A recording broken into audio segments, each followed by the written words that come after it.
Deputados sabatinam um novo conselheiro do Tribunal de Contas do Estado.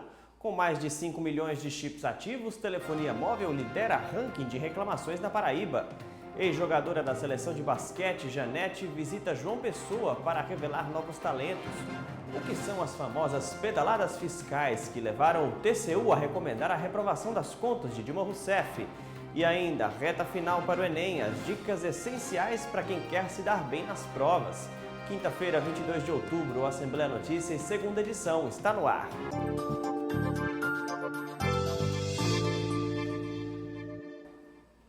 Seja bem-vindo, uma ótima noite para você. O presidente da Assembleia Legislativa da Paraíba, Adriano Galdino, empossou hoje Emano Santos. Ele vai ocupar o cargo de deputado estadual e assume interinamente a vaga do deputado Genival Matias, que precisou se afastar por 121 dias. Foi por causa da licença do deputado Genival Matias que o deputado Emano Santos, primeiro suplente da coligação, assumiu o cargo. O parlamentar do PTN foi empossado na manhã desta quinta-feira e prometeu focar o mandato no trabalho em favor de quem mais precisa. Durante 20 anos de vida pública, com meu pai como vereador aqui em João Pessoa, e eu sempre ao lado dele desempenhando esse trabalho social. E a Paraíba precisa explorar mais isso aí. É a questão da inclusão social, do menos favorecido, é a melhoria na educação, na saúde, certo? Na nossa segurança, que hoje está espalhando cada vez mais pela Paraíba.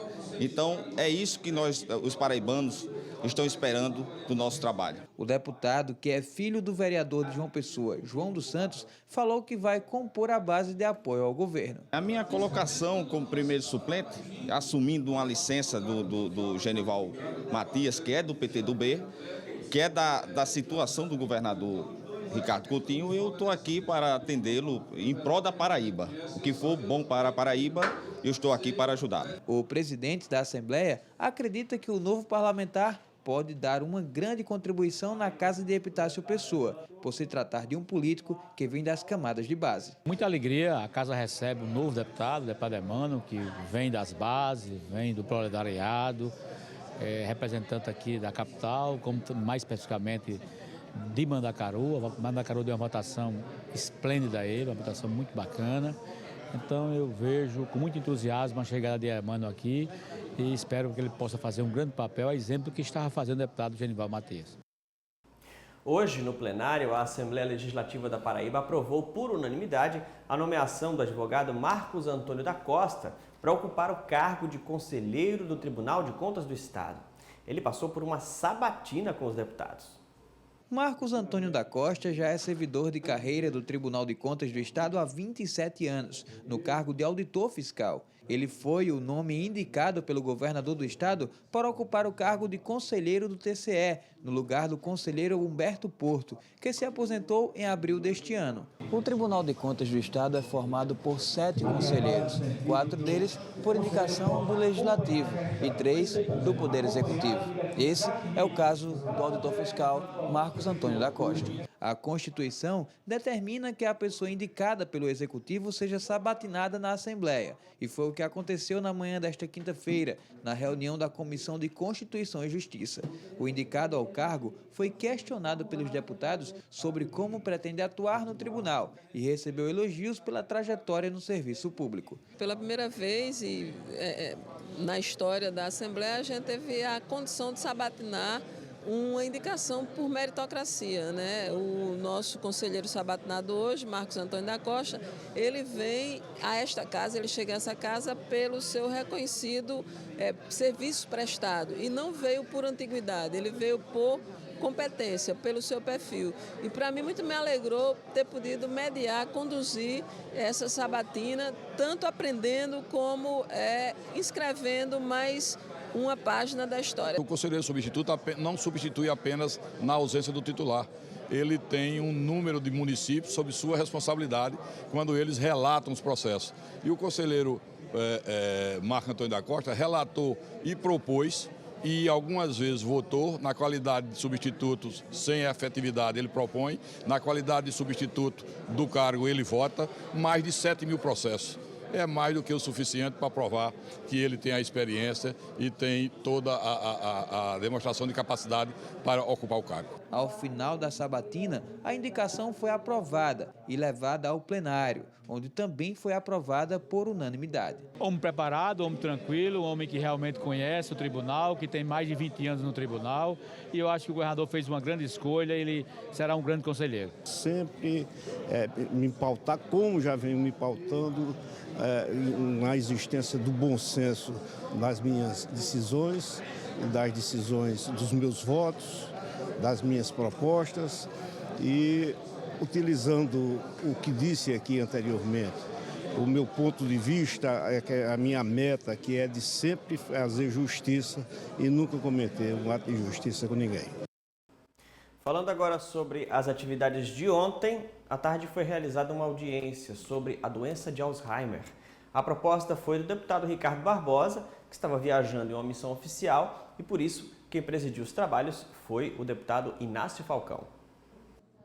Aos 77 anos, seu Edinaldo faz parte do universo de mais de 1 milhão de brasileiros que lidam com um mal difícil de conviver, mas muito comum na terceira idade.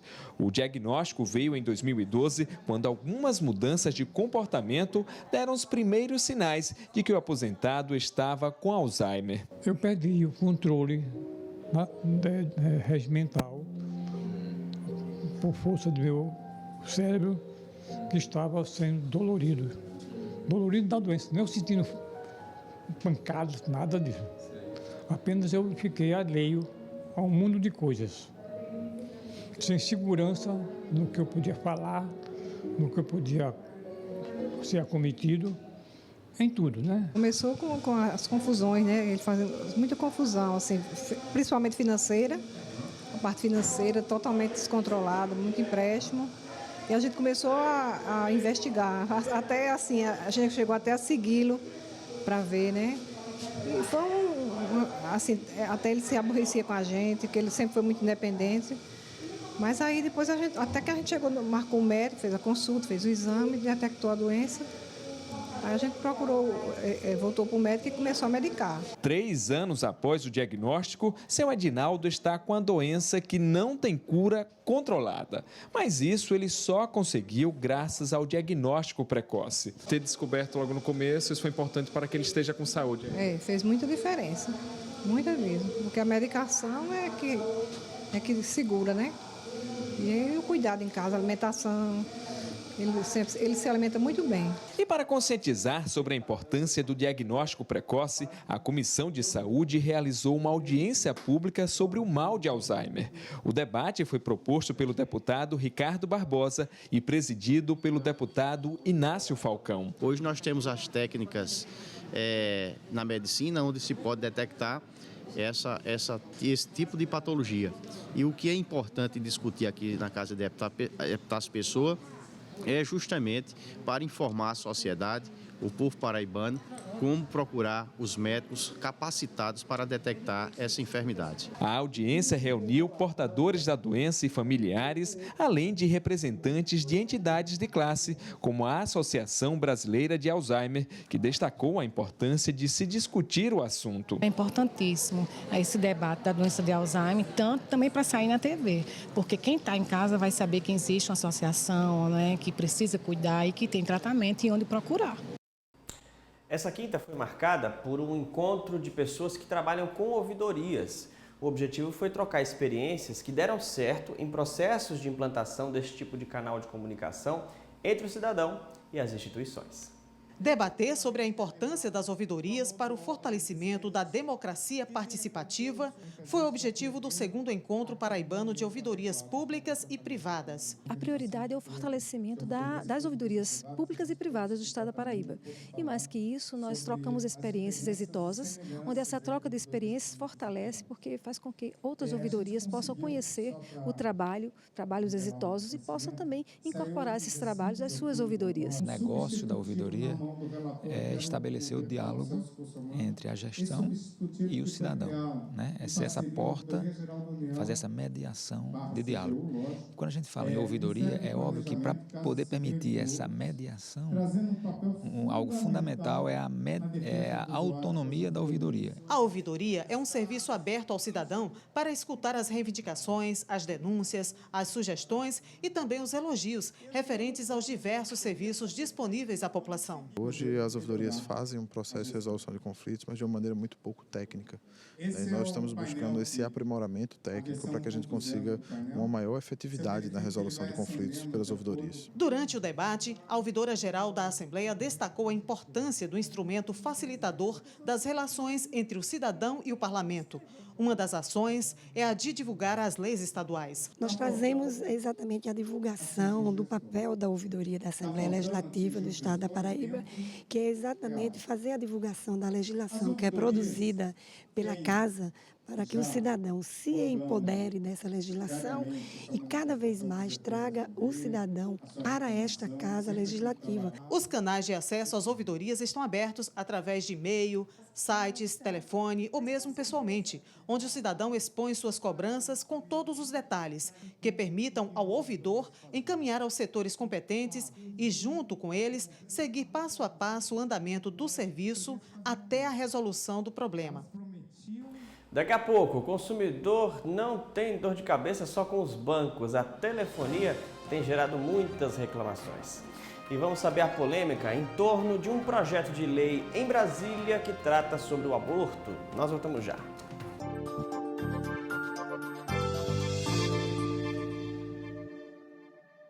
A Comissão de Constituição e Justiça da Câmara dos Deputados em Brasília aprovou um projeto de lei que pode dificultar o acesso ao aborto legal para vítimas de estupro.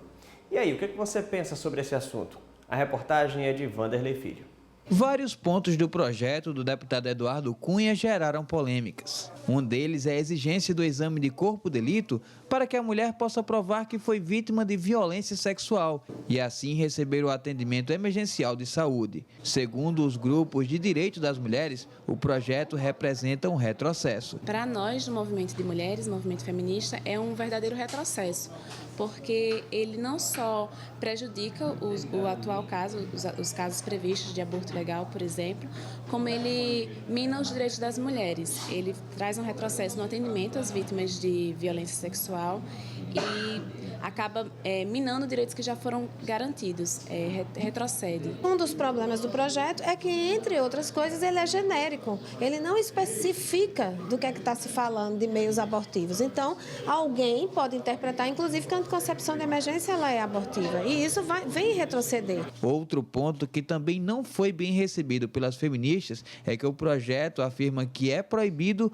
o uso de qualquer substância abortiva, o que poderia acabar incluindo o uso de pílulas do dia seguinte. Ele acaba deixando em aberto o que deve ser utilizado ou não após um caso de violência sexual. Ele utiliza o termo de substância abortiva. Então, deixa em cargo dos funcionários do atendimento de serviço de saúde julgar o que é abortivo ou não. E a gente sabe que muita gente que tem essa conscientização religiosa, digamos assim, considera a pílula do dia seguinte um método abortivo e não um método preventivo da gravidez. Ela impede o direito das mulheres, sobretudo aquelas vítimas de violência sexual, de terem garantida a sua proteção no que diz respeito a uma gravidez que é resultante de uma violência. Então, a gente tem no país uma norma técnica que data de 2005 do Ministério da Saúde que regulamentou a atenção a todos os agravos resultantes da violência sexual cometida contra mulheres. E dentre elas está prevista a anticoncepção de emergência, que é um recurso que pode ser utilizado para impedir que a gravidez aconteça. A deputada Estela Bezerra, que é presidente da Comissão de Constituição e Justiça da Assembleia, também criticou o projeto de Eduardo Cunha. O deputado está pensando nele mesmo e nas suas convicções religiosas e não considera a penúria das mulheres que são vítimas de estupro. Ele não pensa que essas mulheres têm de 2 anos de idade a 80 anos de idade e que precisam sim receber profilaxia, precisam sim receber assistência que é garantida na lei e que é mais do que tudo um ato de humanidade. Ninguém consegue viver mais sem telefone, na era da comunicação, não é verdade? Só que o serviço das operadoras de telefonia vive deixando a desejar. No estado, por exemplo, já existem 5 milhões de chips ativos na telefonia móvel e também muitos prejuízos para os clientes. A CPI da telefonia, que está perto de uma conclusão, quer fazer com que essas operadoras cumpram acordos de melhoria. Queda das ligações telefônicas, interrupções de chamadas e falta de sinal de internet estão entre as principais reclamações dos usuários de telefonia móvel. O sinal nunca é o que a gente espera. Mesmo eu moro no bairro Mussumago, lá é muito ruim, pega um sinal péssimo, a internet péssimo. A gente reclama, você, oi, tá bonzinho, você liga, eu ligo para você, você fica assim, não, tá ocupado, tá fora de linha, não sei o quê. Todo o serviço de telefonia precário, é muito caro e serviço péssimo. Melhora uma, piora a outra e assim sucessivamente. Atualmente, a Paraíba conta com mais de 5 milhões de chips ativos. Para atender os usuários dos serviços de telefonia móvel, a Anatel disponibiliza 4 canais de comunicação com os consumidores. Através do site da agência, do call center, o atendimento presencial na Sala do Cidadão e por meio de um aplicativo para smartphones. Existe um aplicativo, Anatel Consumidor, está disponível para Android, iOS, Windows Phone, de forma gratuita. Também é só acessar a loja de aplicativo, fazer um download e também fazer o registro. Aqui são 3 menus principais. O primeiro, o cidadão pode registrar a sua solicitação. Certo? Um segundo menu é para aquele cidadão que já tem reclamação registrada. Então, ele pode entrar também e ver o que é que ele já registrou e fazer o acompanhamento. E aqui abaixo nós temos um menu de seus direitos, que o cidadão pode verificar algumas informações sobre os serviços antes de fazer a sua reclamação. Os serviços de telefonia móvel lideram o ranking de reclamações no Procon de João Pessoa. De janeiro a outubro do ano passado, as operadoras foram alvo de quase 2.000 reclamações. No mesmo período deste ano, foram registradas quase 1.200 denúncias. As supostas irregularidades nos serviços prestados pelas operadoras de telefonia móvel é motivo de investigação da Comissão Parlamentar de Inquérito. O relator da CPI é o deputado João Bosco Carneiro, que faz um balanço do resultado do trabalho de investigação realizado no âmbito do Parlamento Estadual. Nós estamos chegando ao final da elaboração do relatório em relação aos danos causados aos consumidores pela telefonia móvel. Fizemos aquele aditamento, né, do objeto, porque encontramos também indícios de que esses danos estavam sendo causados também pelas operadoras de telefonia fixa, de TV por assinatura e internet banda larga.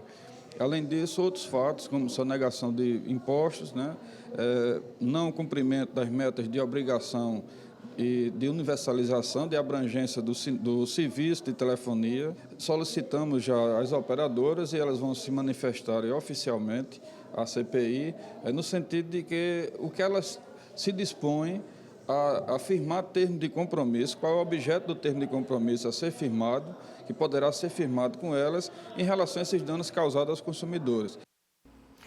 O Tribunal de Contas da União recomendou recentemente a reprovação das contas da presidente Dilma Rousseff por causa de pedaladas fiscais ocorridas em 2014.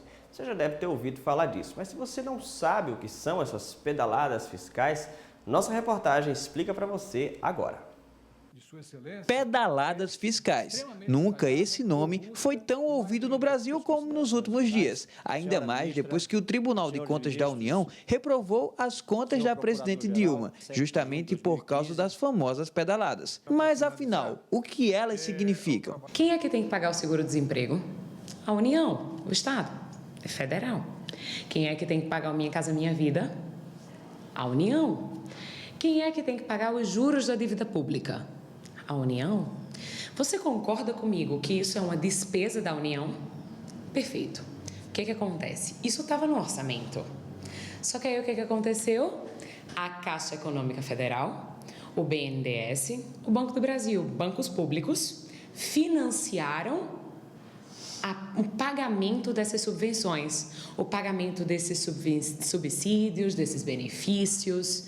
Só que o que é que aconteceu? De quem era o ônus? Da União. Mas ela, em vez de pagar a conta para os bancos públicos, deixou um débito junto com os bancos públicos. Então, o que é que isso representa?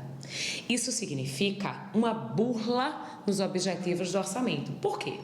Porque eu tinha previsto uma despesa de, sei lá, bote 2 milhões de reais.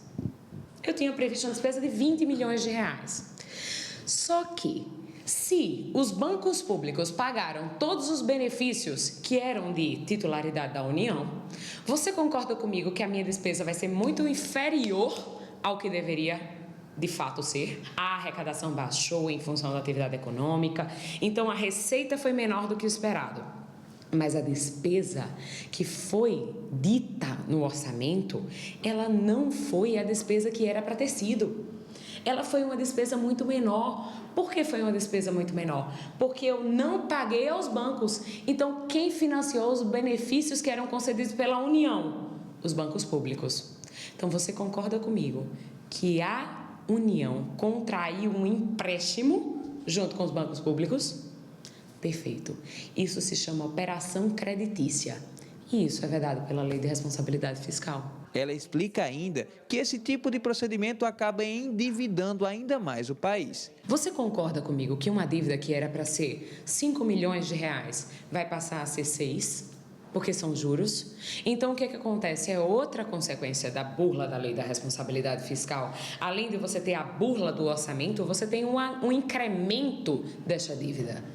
É uma bola de neve, então. É uma bola de neve. Também se trata de uma infração que pode resultar na cassação do mandato, quando as contas são rejeitadas pelo Congresso Nacional. O Congresso Nacional é quem decide se as contas da presidente serão aprovadas ou não.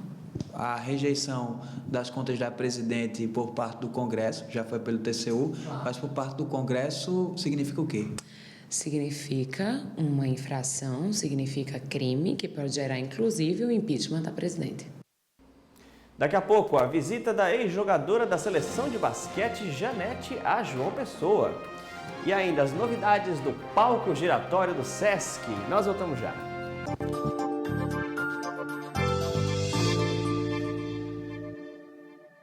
Janete Arcan foi uma das melhores jogadoras da seleção brasileira de basquete.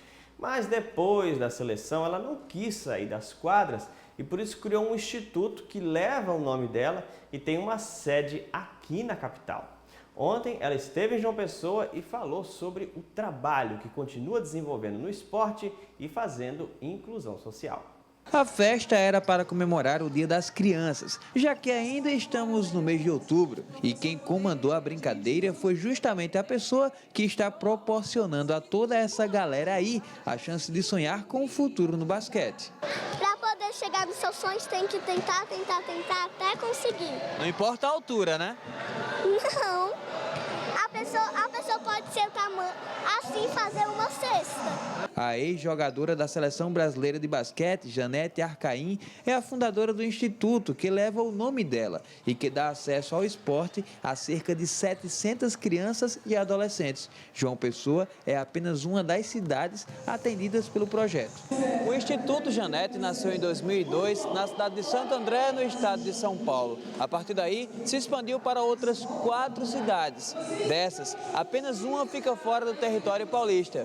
João Pessoa, na Paraíba. João Pessoa porque assim, eu tenho uma amizade com a Janaína, que é a professora do programa aqui em João Pessoa. E ela é uma pessoa também muito dedicada, que gosta da modalidade e que vestiu a camisa. Então, nada melhor também do que ser aqui. E também, para mim, João Pessoa é um outro polo que vai crescer muito com a modalidade de basquetebol. E por que não aqui? Então, por isso que eu também quis fazer. A ideia de criar o instituto, que é mantido através de parcerias com empresas, foi não só descobrir talentos, mas também promover cidadania. A ideia foi de que eu já treinava nos Estados Unidos, né? Eu ia em muitos lugares onde eu fazia muitas clínicas com as crianças e isso me incentivou muito a abrir também um programa aqui no Brasil. E aí a minha amiga e hoje diretora do instituto, né, a Karine, ela falou assim, poxa, vamos abrir no Brasil um programa social, um programa onde crianças e jovens possam participar da modalidade, né? E aí você, quem sabe, ter também futuros jovens representando a seleção brasileira, como eu também já representei há muito tempo atrás. E foi essa foi a ideia de poder dar oportunidade a esses jovens de um dia, quem sabe, conseguir uma carreira, ou seguir uma carreira vitoriosa como eu tive. Quem tem filho atendido pelo projeto sabe da importância do trabalho. O filho de seu Rogério, que morava em Minas Gerais e se mudou há pouco tempo para Paraíba, é um dos beneficiados e sabe que aqui está tendo uma oportunidade que não tinha antes. Tenho sentido que isso tem ajudado muito ele, tanto na questão física como na questão de alguns valores, de equipe, né? Toda aquela questão que é muito importante para a criança, para o seu desenvolvimento. E lá em Minas ele não tinha essa oportunidade que está tendo aqui em João Pessoa? Não. Até então, lá ele não tinha despertado para essa parte de esporte, de basquete, não. Em João Pessoa, há cerca de 80 crianças e adolescentes de diferentes bairros e classes sociais. Rafael é um deles. Aos 15 anos, tem técnica e tamanho de jogador profissional. Minha meta é ganhar a vida jogando basquete. Quer chegar na NBA? Com certeza. Durante a visita à capital, a fundadora do Instituto conversou com os alunos, fez brincadeiras e distribuiu presentes. No final, ainda deu uma demonstração que, mesmo fora das quadras, não está fora de forma.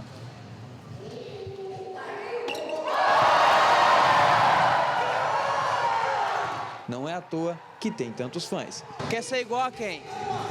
A Janete.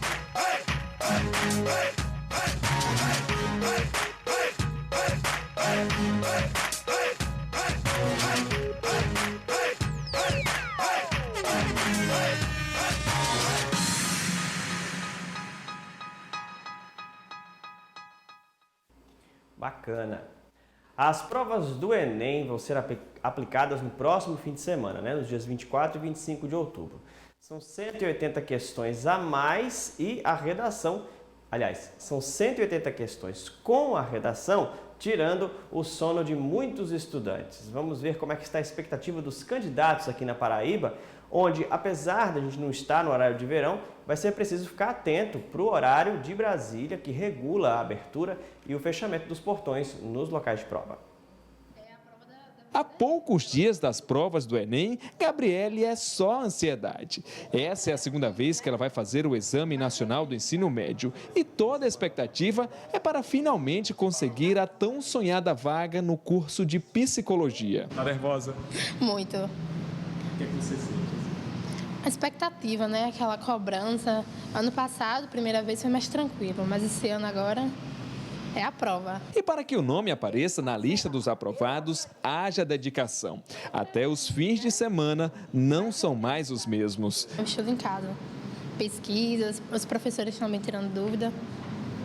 E os fins de semana? Acabou, não tem mais. Daiane também vai fazer o exame pela segunda vez. Já o foco dela é o curso de jornalismo. E como ainda não terminou o ensino médio, ela vem encarando uma jornada dupla entre colégio e cursinho. Eu venho fazendo cursinho e também agora que está mais próximo, tenho participado de alguns aulões que algumas faculdades e a universidade também está proporcionando. E nos fins de semana também tenho trabalhado bastante isso. Ou seja, não estava curtindo, não? Por enquanto não.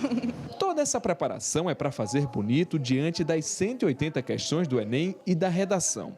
E as provas já acontecem no próximo sábado e domingo. E aqui na Paraíba, os estudantes devem ficar atentos aos horários do Enem. Como o estado não adota o horário de verão, os portões vão ser fechados pontualmente ao meio-dia. Já os exames vão ser aplicados às 12h30. E para que tudo dê certo nessa hora tão esperada, aí vão alguns conselhos. Deve ficar mais tranquilo tranquilo, deve continuar lendo, sim, produzindo, com certeza, se inteirando de provas do Enem de textos passados. Haja vista que o Enem há mais de 15 anos, a proposta do Enem é de perceber o sujeito, leitor e escritor do ensino médio, até que ponto esse aluno tem entendimento de si e do mundo através da leitura, é tanto que a prova de geografia das exatas, de um modo geral, tanto quanto das linguagens, é a base da análise textual. E para quem está preocupado com a redação, a professora também tem algumas dicas. Esperar a redação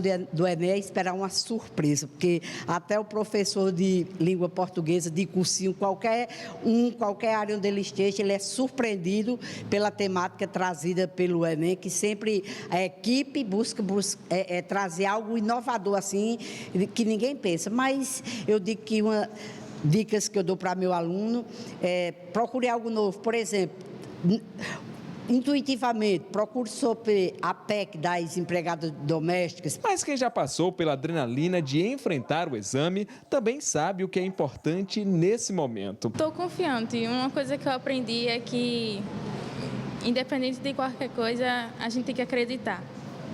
E isso é o essencial.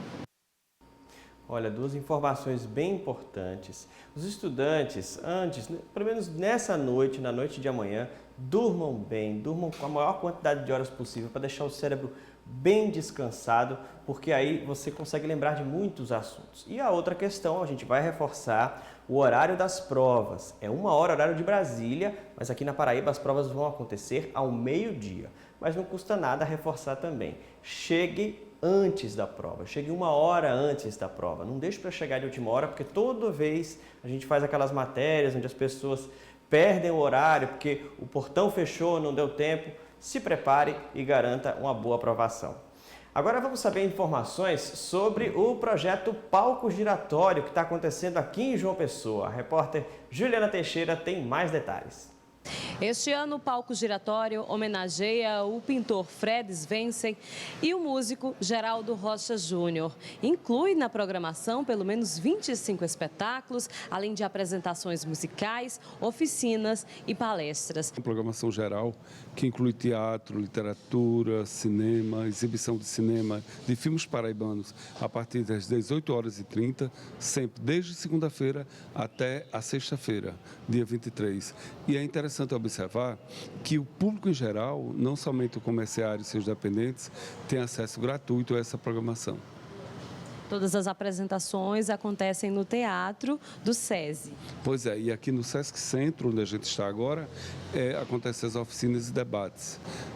A gente acompanhou um pouco da oficina de manipulação de objetos em teatro. Fala um pouquinho sobre ela. Improvisação cênica é um dos grupos, a companhia Relativo de Teatro, vinda de São Paulo, com os seus profissionais, que são pessoas que já circularam.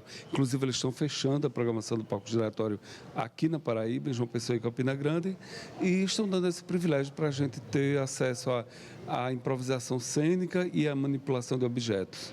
É a oficina, vem juntando o material humano daqui da Paraíba, que pela especificidade do tema, é um privilégio, né, contar com esse pessoal aqui para repassar conhecimentos aos artistas e demais interessados de João Pessoa. E essa sexta-feira, uma outra oficina chama muita atenção, é maquiagem específica para cinema, uma oficina gratuita, né? Com o Williams Muniz, que é um profissional, um dos mais requisitados, tanto pela propaganda, pela área de propaganda, quanto pela produção cinematográfica aqui da Paraíba. Até mesmo produções nacionais requisitam o trabalho dele. É um experiente maquiador, é ator também, é um arte educador, então é uma pessoa altamente qualificada que foi convidada pelo SESC para vir também repassar seus conhecimentos, sua experiência para as pessoas, principalmente para quem está começando, né? E essa oficina começa de que horas? As inscrições ainda podem ser feitas? Das 13 às 17 horas, aqui no Sesc Centro. E quem estiver interessado é só vir para o Sesc e procurar o setor de cultura, que vai ser bem recebido. Nós ficamos por aqui. Outras informações sobre a TV Assembleia você encontra no youtube.com/legislativopb ou no site al.pb.gov.br. Amanhã, às 9 da manhã, tem a primeira edição, Assembleia Notícias com Cláudia Carvalho. Uma ótima tarde para você.